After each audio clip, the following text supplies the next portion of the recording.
Walang ko. Na, agaryo.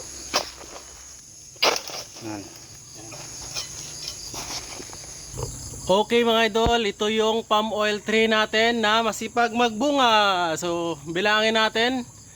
1, 2, 3, 4, 5, 6,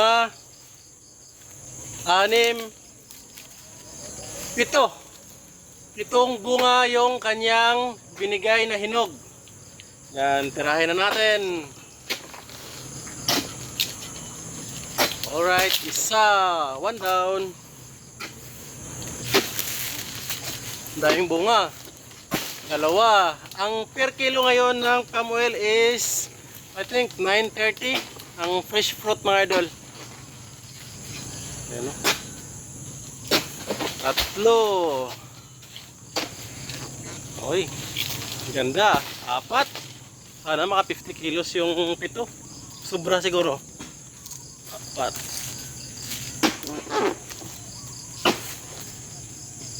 Yun. Bigas. 5. Alright, 6. And panghuli.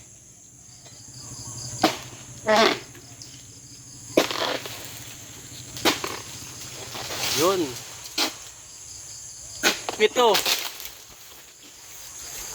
Yan yung 7 mga idol. Kung mag-average po siya ng mga nasa 15 to 20 kilos dahil maliit po yung palm oil natin.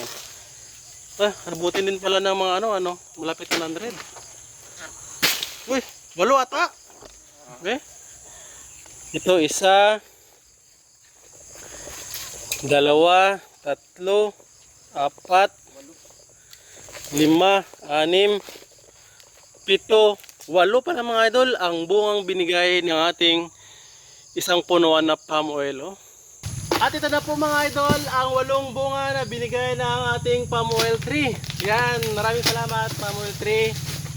Masipag po siyang magbunga mga idol. So sa isang punuan kapag marami po siyang binibigay, yan I think more than 50 kilos po ang 8 piraso na bunga niya mga idol. So ito ay binebenta po natin ng per kilo. Ang per kilo po ito ngayon ay nasa 9.30 centavos kung hindi po siya bumaba or kung hindi po siya tumaas.